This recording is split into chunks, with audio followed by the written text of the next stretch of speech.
Bonjour, je m'appelle Florian Artigol et je suis fondateur de l'atelier de la moustache dorée. J'ai créé cette entreprise il y a 3 mois maintenant et aujourd'hui je vais proposer une recette sur la brioche des rois. Une recette que vous pouvez refaire chez vous.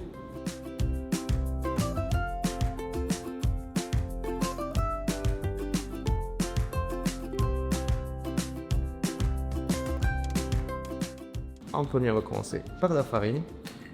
Pour rappel, 500 g de farine. On va ensuite mélanger les œufs. Une fois que vous les avez cassés, vous pouvez venir les battre avec une fourchette pour les rendre homogènes. Une fois que vous avez mélangé vos œufs, vous allez pouvoir rajouter votre fleur d'oranger à l'intérieur. Comme ceci. Et on remélange et on les rajoute. On va ensuite rajouter le sel. D'un côté, très important de respecter l'ordre et le placement des produits. Le sucre. Et notre levure. Pour pouvoir mélanger, on va utiliser un crochet. Et on va mélanger à vitesse lente, première vitesse, pendant 5 minutes.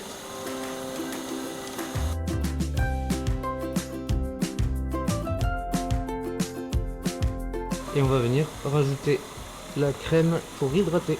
Alors je dis la crème ici dans cette recette, je vous propose de mettre du lait.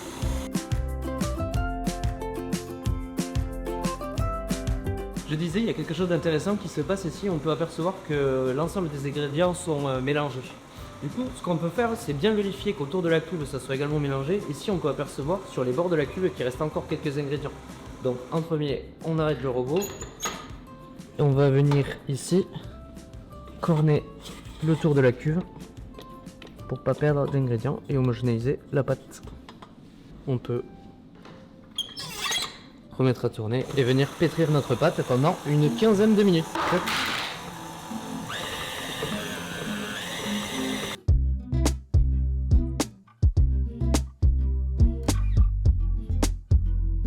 On arrive à la fin des premières 15 minutes de pétrissage et on va pouvoir vérifier si le pétrissage a bien fonctionné.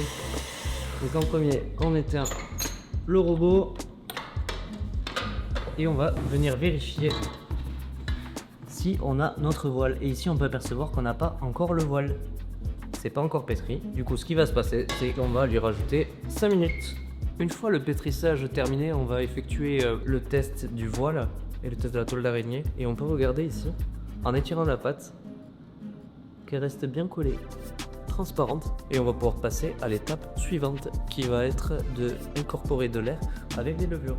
On a fait le test du voile, on va pouvoir incorporer le beurre. N'oubliez pas de couper le beurre en petits morceaux et de le rajouter petit à petit. Attention à ne pas dépasser la température de la cuve de 26 degrés, sinon le beurre va se liquéfier et assécher la pâte.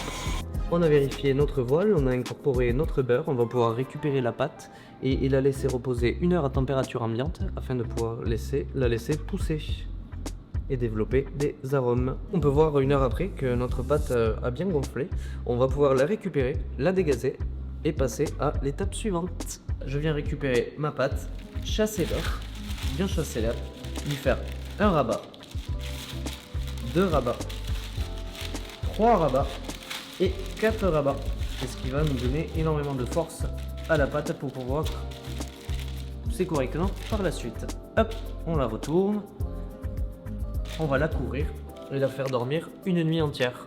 24 heures après, on récupère notre pâte, ici, notre petit pâton, qui est bien froid, aux alentours de 3 degrés. Il va falloir le réchauffer un petit peu et le travailler. Pour ça, on va devoir utiliser un petit peu de farine et fleurer notre plan de travail, l'action de fleurage qui est ici. Attention, on va pas rajouter trop de farine pour pas changer la recette. On récupère notre pâte et ici, on vient réchauffer un petit peu notre pâte. Pour cette étape-là, on va mettre en forme notre couronne des rois. Alors je vais vous montrer une technique, vous allez pouvoir aplatir votre pâton très légèrement, 1 fois, 2 fois, on tourne, 3 fois, 4 fois et terminé. Alors on essaye d'avoir un rond, pas nécessaire que tout soit parfait. On va utiliser la forme du cylindre ici pour faire un trou au milieu. Et maintenant, on va partir du centre de notre pâton pour venir donner de la force et faire un premier rabat. Et avec la paume de la main, on va venir aplatir.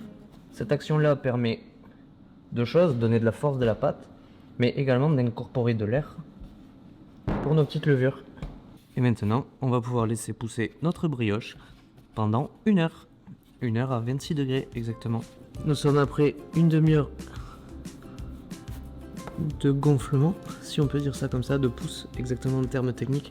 Et on va venir dorer notre brioche, réaliser une première dorure. Ça va permettre d'imperméabiliser la brioche et d'éviter qu'une croûte se forme et qu'elle ne dessèche. Étape suivante, maintenant que nous avons doré notre brioche et une fois qu'elle a bien poussé, elle doit doubler de volume, on vient directement la mettre dans le four. 20 minutes. Alors, on vient de sortir la brioche du four. Vous pouvez remarquer qu'on a incorporé des grains de sucre juste avant la cuisson. Et maintenant, on peut utiliser aussi le sirop de lustrage. Donc là, vous choisissez, soit vous faites un sirop de lustrage à la fin, soit vous incorporez du sucre comme ça. Alors là, pour aujourd'hui, on va faire les deux. C'est important de l'incorporer une fois que la brioche est chaude et sort du four. On laisse refroidir un petit peu la brioche et on va pouvoir la découper. Et c'est à cette étape-là qu'on va voir et observer le travail qu'on a fait tout au long. Hop, et voilà l'intérieur de la brioche. Alors là, on peut observer qu'on a fait un pétrissage correct, qu'on a une mie qui ressemble à une toile d'araignée, à du coton, et c'est ce qui va permettre que ça fonde à l'intérieur de la bouche.